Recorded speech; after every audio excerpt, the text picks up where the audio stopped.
Hello, my name is John Burris, and today I want to share a short video with you called Comparative Anatomies. In this video today, I'll be exploring many different types of anatomy from around the world, from many cultures, from many generations, and many traditions.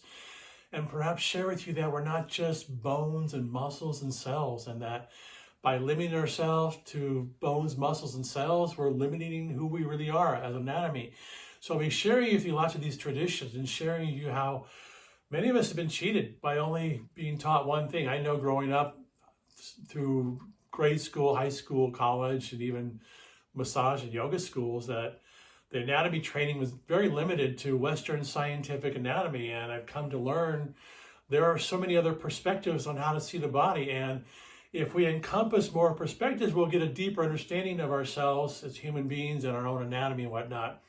I always say, the element of gold is the same around the world. It might be different in color, yellow gold or white gold, but on basically the chart, it's the same chemical properties. Well, why are our bodies different in China or South America or America or the West? Why are we having different perspectives when we're the same body? So in today's video, I'll be sharing with you how if we deepen our understanding of anatomy, perhaps even dive into a little bit of the politics of anatomy, and share with you how we're often deceived into believing that we're just one thing.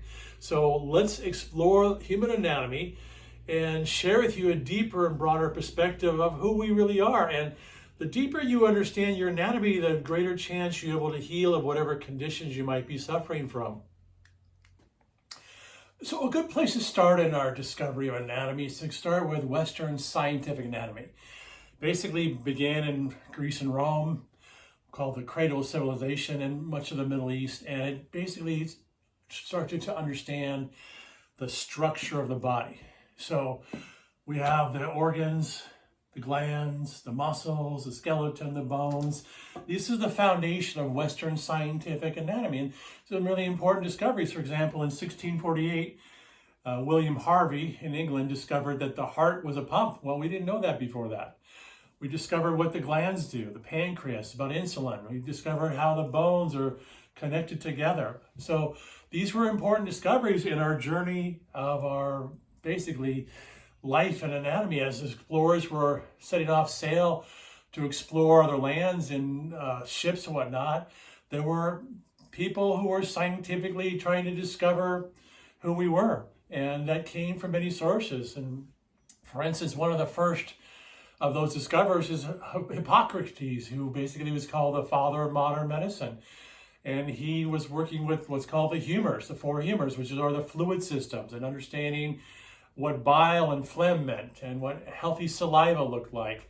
And that was an important discovery in our anatomy. So Western scientific anatomy is based on physical structure and body fluids and your cells and your organs and glands. So that's the foundation of where we started from, as far as I'm concerned, as an American coming from America and understanding from a Western scientific perspective.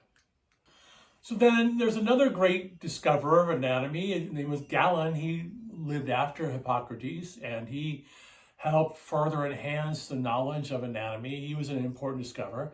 And then several hundred years later, Vesalius in Italy, he did a lot of animal dissections and discovered a lot about the human body by working with animals. So what next came, basically the Catholic Church at that time in Europe controlled anatomy. They controlled knowledge. And if you needed to learn something, you had to get approval from the Catholic Church. You just couldn't go out and dissect the body. So a lot of the artists at the time, Da Vinci's and all the great artists at the time, many times they worked for the Catholic Church in their universities, and they would do a teaching dissection.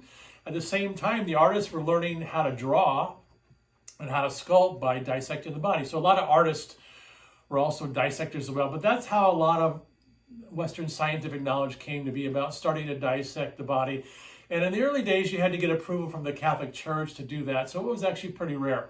But the major shift happened in the 19th century, especially in England, where people like Henry Gray, who's famous for his book, it's still published today, many of us still have it, called Gray's Anatomy.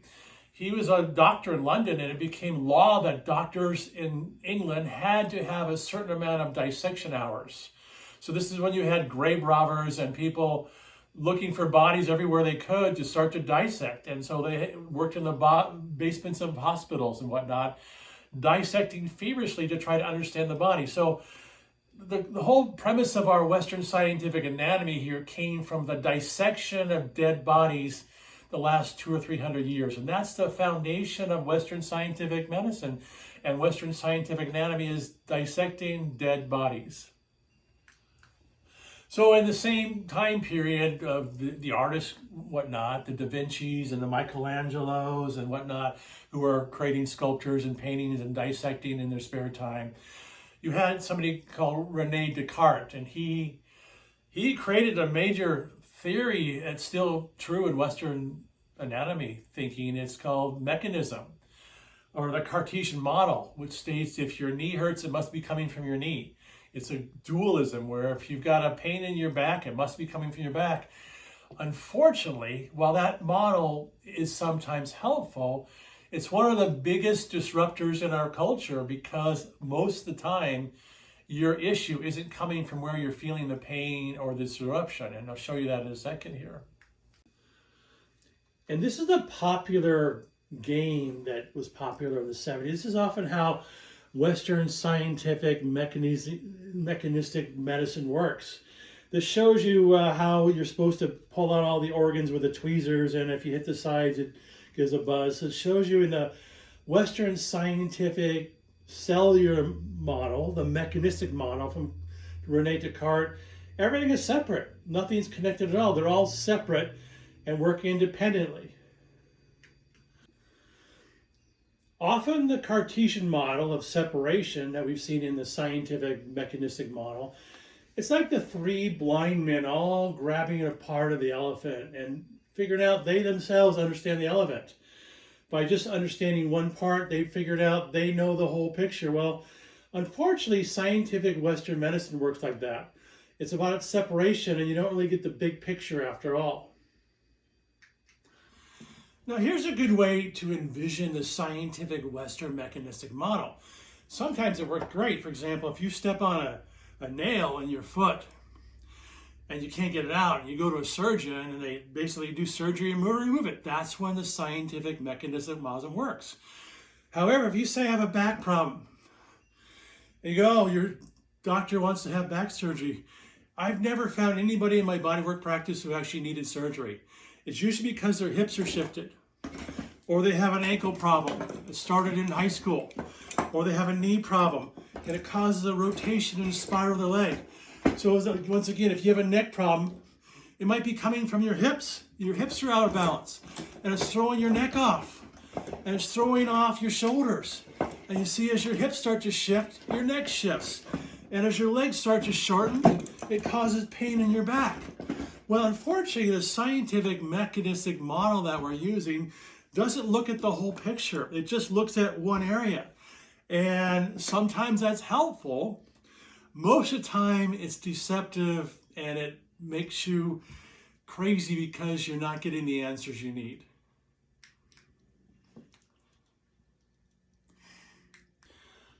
So that's the general synopsis of Western scientific medicine. So once again, a couple of the important things to remember. It's an important tool in your toolbox, but it might not be the only tool you want to consider. For instance, if you have an issue that requires a mechanistic solution, like I have to take a nail out of my toe, that's an important thing to consider. It's a very physically dominated. It talks about cells and bones and muscles. It's about the physical body. In a sense, it turned the body into a thing, an it, where the medical practitioner is separate from the patient or whatnot. It also is science-based, and sometimes science-based can be a good thing, and sometimes science-based can be deceptive in your world because it just focuses on a very narrow corridor. It's also based on human dissection, which taught us some very deep things, but it's also old anatomy. It's hundreds of years old. It's anatomy that was born in the basements of dungeons and hospitals. It's anatomy that hasn't changed in hundreds of years. It's old anatomy that looks at dead tissue and talks about that's what health is. So there's some really important things that Western scientific anatomy could offer us, and it's also very limiting. So what we need to include it as one of our anatomy principles here. In conversion with the Western scientific anatomy, which emerged from Greece and Rome and then moved to Italy and England and France, out of the Middle East, we also had anatomy. The Persians were creating all kinds of anatomical structures. They learned how to mummify bodies. They were amazing at how they understood the fluid systems of the body. So their influence often mingled with the European influence and helped create all kinds of new insights for us. It was very strong in the flow of blood in the body. It was also very, it's much more incorporating a God concept, like God heals and God allows the body to heal. And like I said, they learned how to preserve bodies. They were very conscious of the fluid system. So the Middle East, from like the 8th century to the 13th century, was very imaginative in their discovery of anatomy. And it was often parallel to Western scientific anatomy that began in first Greece and Rome, and then moved to more of England and France and whatnot to America. So those are very parallel systems. They're still working on the structure of the body, the cells of the body, and they're an important aspect in our understanding of our human anatomy. Now, the anatomy that originated from China was 4,000 to 6,000 years ago. And this is about basically flow and balance of opposites. And it shows you how this is the yin and yang of life, where you want to balance opposites. And it was it's a principle that wasn't based on cells or bones or muscles. It's about energy flow and the flow of opposites. Also important in Chinese medicine was meridians, lines of energy. And it talked to how this energy in meridians travel through the body, and when it's blocked, it affects your organs. So that's where acupuncture came in, and acupressure and different herbal treatments, where anatomy wasn't necessarily dissecting bodies, it was learning about the blockages of flow. For example, a trained acupuncturist, a Chinese doctor, can feel 5 or 6 different pulses in your hand, where a medical doctor in America can only find one. So there's different pulses of energy. So Chinese medicine was based on energy flow and meridians, and that's still very much popular today. So the basic concepts of the Chinese anatomy system is it's not about dissecting dead bodies. And I know this baffles Western scientific doctors and anatomists. How can you not understand the body without cutting it open? It's all based on flow, yin and yang, and meridians, blockages of flow. And Western scientists go, how can you cure a person by putting a needle in their ankle? Well, they do, because it's a whole nother vision of anatomy. It's a whole other way to see anatomy through flow, through the meridians, through qi. A lot of the concept of the Chinese principle is qi flow. It cannot be measured by a scientific instrument.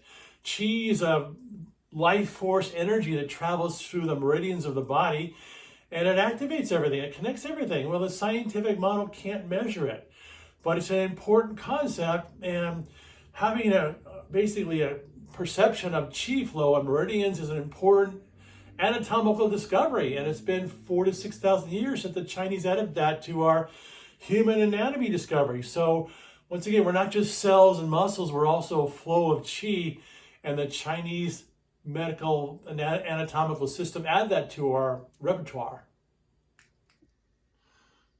Next on our list is East Indian anatomy from India. And this is more aligned with the Chinese medical system of metaphysical anatomy, about energy flow. This is a picture of the energy up the spine and the chakras and the energy, the kundalini energy and the serpent energy along the spine. That's important in your overall health. Well, that's not measured scientifically. Medical doctors don't know what you're talking about. But this kundalini flow, this energy up the spine, is a big part of the Indian Ayurvedic system, getting the flow of energy to move through the tissues. Another aspect of the East Indian Ayurvedic medical system is basically you have different body styles, different types. Basically, you have different diets that affect you, different energy flows, different digestions. You have Vata, Pitta, Kapha, different ways your body digests and flows. So it's not just one thing. Different people should be eating different things based on this system of how your system works. That every body wasn't the same. We had different styles based on our own anatomy. So there are differences in that. And it goes back to basically how East Indian anatomy is very metaphysical in a way. It's not so much cellular, it's metaphysical. Your body digests differently. It has a different way of receiving nutrients and growing. And the shape of your body determined by your basically formulation inside. So we have East Indian anatomy, basically Ayurvedic anatomy. It's based on subtle energy. Energy that can't be measured scientifically. It's about the flow of Kundalini up the spine, which is the dynamic energy source up the spine. It's about chakras, which are flows of energetic circles around the body. It's about your constitution, which is your Vata, Pitta, Kapha. It's about things that can't be measured in a scientific world, but just as important and valid, and maybe even more important. So we need to include this subtle energy too in our anatomy. Our anatomy is not just cells, it's also this subtle energy moving through the body. And when we balance the subtle energy, we also become healthy as well. When the subtle energy becomes blocked, it causes all kinds of physical disruptions. There's also many non-structured anatomy. One anatomy I like to talk about is called emotional anatomy. Emotions are forms of energy. If you don't let them out, they get stuck. You get stuck in your heart, your lungs, your belly, your back. People have back problems because they're in fear or stressed out. People die of heart attacks because they store anger and fear in their heart. Here's what people don't realize. In America, the greatest chance you'll have a heart attack is Monday morning between 4 a.m. and 10 a.m. No matter how much cardiovascular exercise you've done, no matter how low your cholesterol is, because it's the fear. I've got to get up. I'm worried the night before. I got to get up and go to work the next day to a job I hate, to a boss I hate, to a commute I hate, where I don't make much money, and your body starts to collect all that fear and your heart explodes. So it's body, mind, emotional work. We don't study that.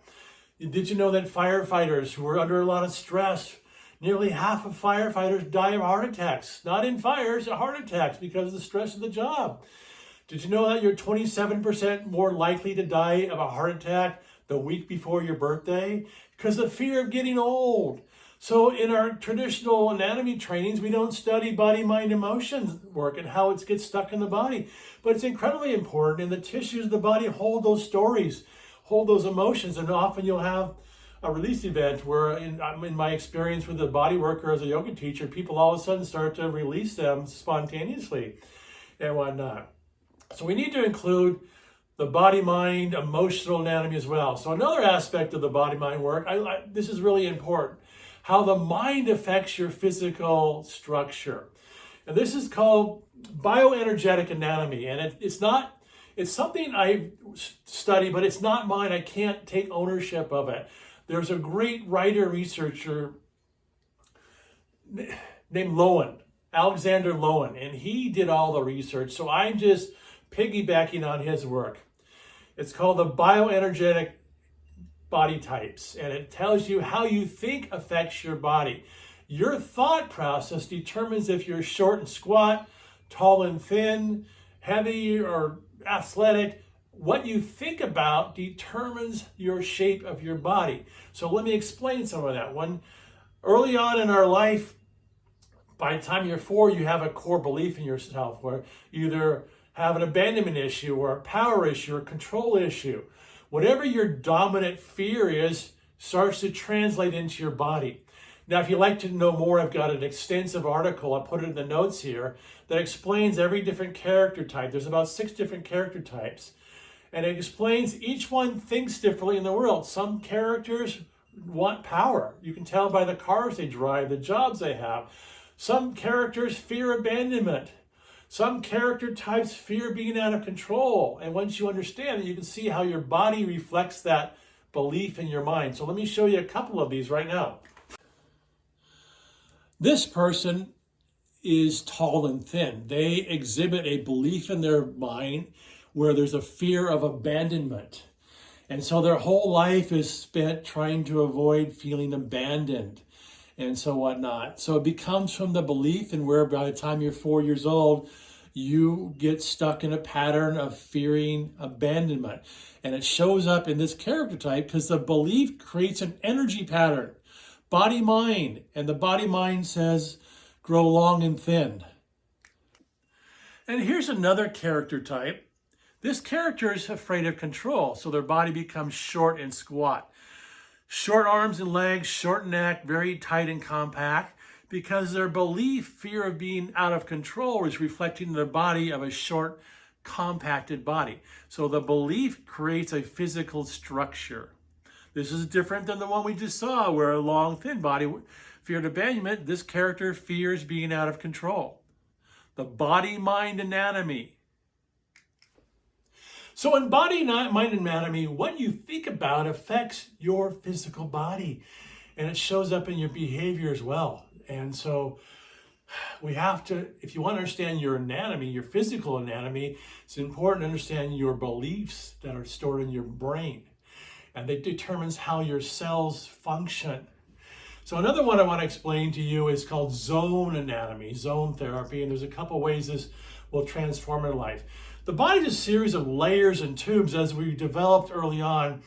One layer formed after another layer on top of each other, like a tree in a tree ring. At the center of a tree is the nutrients, and that's the core of what the tree is. And then every year another ring grows on the outside. We're much like that. We're a series of rings and layers, rings and layers.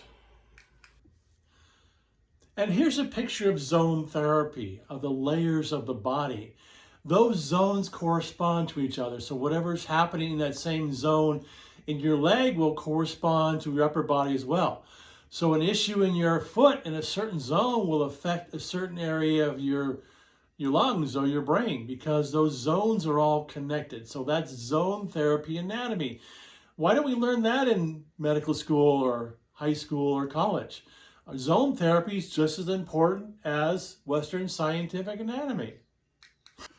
A good way to identify zone therapy is like a paper towel. For example, if this spot on the bottom of your foot here, and these layers here respond to the bottom of your foot. If we took the same, and this goes up your body in layers, and the same layer here is at your chest or your brain, and same layer. These layers correspond to one another. And if you touch here, you're going to affect here because it's the same layer of the body. For instance, this is the picture of foot reflexology. If you push a certain area of the foot, it will correspond to certain areas of the body based on the zone therapy concept. Anatomy based on layers and tubes. For instance, I had experience once where I helped cure a lady of her migraine headache by pushing on her big toe. So that same layer from her big toe transferred through her body to her brain somehow, or neck muscles, or where the cause was, and it caused her migraine headache to go away by pushing on her big toe. So these corresponding areas, your liver, your back, your kidneys, they all work on the zone therapy anatomy principle. Another type of anatomy is called craniosacral therapy. Deep within your skeleton, at the base of your spine and your brain, there's a fluid system. Every 10 to 12 seconds, this fluid pulses, and it causes your whole body to expand and then contract. It's the craniosacral fluid system. It's incredibly important. You could have headaches or other digestive issues or other problems if your craniosacral fluid is not flowing correctly. It also has magical, somewhat spiritual properties sometimes when those systems are blocked. So craniosacral anatomy is an incredibly important, I call it part of the subtle energy anatomy, and it's not necessarily studied in medical school, but it's an incredibly important system. Let me show you a picture of that. This is the picture of how the craniosacral fluid moves from the tailbone through the brain. It circulates every 10 to 13 seconds or so. There's a pulse and a flow, and it's incredibly important, connecting basically the core of who we are. This is actually your central core of the body, not your abdominal muscles on the outside of your trunk. This is the core of the human body, the craniosacral fluid system. So it's important to understand your craniosacral fluid anatomy. So here's the conclusion here. It's a really exciting time because all those anatomies I share with you are important. And I believe it's important to embrace all of them in order to understand who we really are. But here's where it comes alive. There's a new anatomy on our doorstep. It's called living anatomy, our new anatomy. Most people are practicing old anatomy that's hundreds of years old. It's dinosaur anatomy. New anatomy comes from massage therapists, yoga teachers, body workers, not from medical doctors. You know, medical doctors taught us about cells and muscles and bones. It's probably going to be yoga teachers and massage therapists who are going to teach medical doctors about fascia, connective tissue, and integration. So here's new anatomy. And this is why it's so exciting, because it's at our fingertips and we get a new way of seeing our body. It's about the fascia in the body. We're not just a bunch of bones and muscles stacked together. So the fascia is the connective tissue that wraps around everything and it travels everywhere. It's like a sheet of saran wrap here, and it connects everything. It's like the mortar in a brick and mortar building. It holds everything together. And in the medical world, they throw it away like waste product. It's just thrown away and discarded. Most medical doctors know little to nothing about fascia. Well, that's the new anatomy. It's about fascia and integration. So for example, here's how it works here. If this is your spine, the way the medical world sees it is your spine holds you up. Well, it's not true. It's the fascia on the outside that are basically telling the bones what to do. The fascia is pulling the bones together or apart. So if you have a back issue, most likely because your fascia is too tight, pulling. It's not about the column. That's the old anatomy thinking. It's about the fascia on the outside that's basically telling the bones what to do. It's all about the integration of sorts. Also, here's what's also interesting. The fascia, which runs through the body here, it's not just dead tissue. It's full of life energy. Basically, it's full of chi, life force energy. This is the battery of the body, and it travels through healthy fascia. When you kill your fascia through lots of ways, through stress and fitness and sports training injuries, you stop the flow. It gets blocked.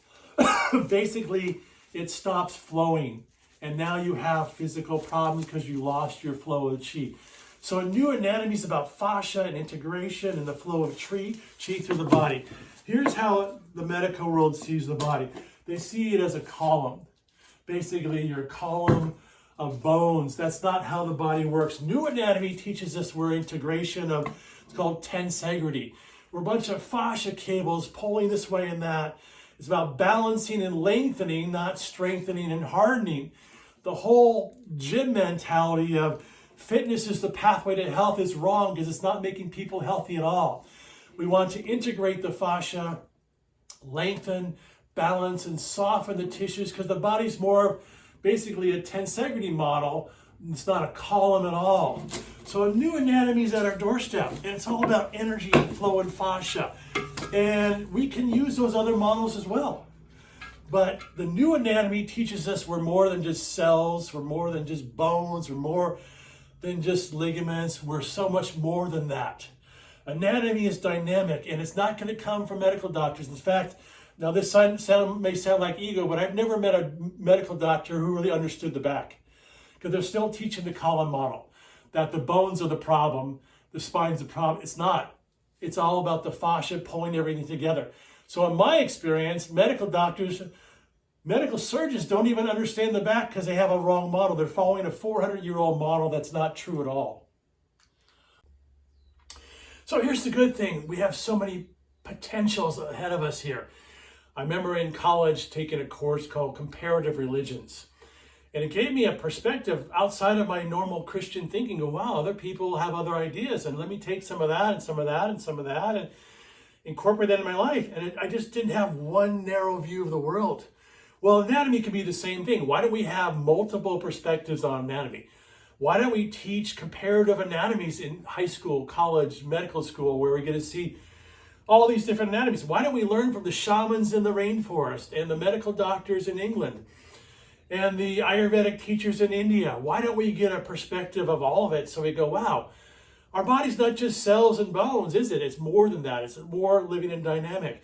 Why don't we incorporate the classic concepts from old anatomy about organs, glands, and structure, and incorporate that into new anatomy of energy and fascia integration. What a dynamic person will we be? Yet there's a lot of politics in anatomy too. Politics and anatomy go together basically like a political party. There's a lot of control and power and dominance of who gets to control information. So a lot of people and institutions control anatomy, and they don't want any new information because it doesn't serve them. It's better to keep people ignorant so that they need the experts than to give them information where they can actually heal themselves. So today I'm sharing with you lots of information that there's more than just scientific anatomy that's going to keep us healthy and well. I read once a quote from an anatomy teacher, and the student was asking about anatomy, and the anatomy teacher says, well, don't worry about it. Anatomy never going to change. It's always been, it's always going to be, and we've already figured everything out. So don't try to figure anything else out because anatomy is what it is. You know what I say to that? It's BS, because anatomy is alive, it's dynamic, and it's changing. Your perspective's changing. We have to get out of our little box about who we are as people. Are we energy? Are we cells? Are we liquid? Are we solid? We're all of it.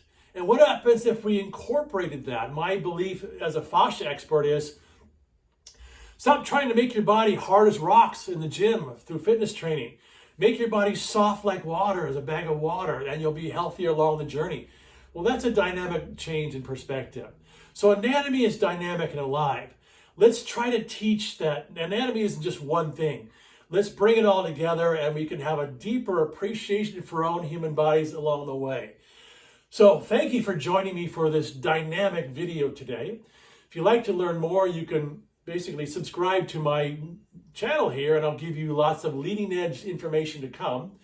I have an amazing book called Return to Nature, The 5 Pillars of Healing. You can join me at my website, johnburris.com. And there's lots of new and exciting ideas to come. So thank you for joining me today.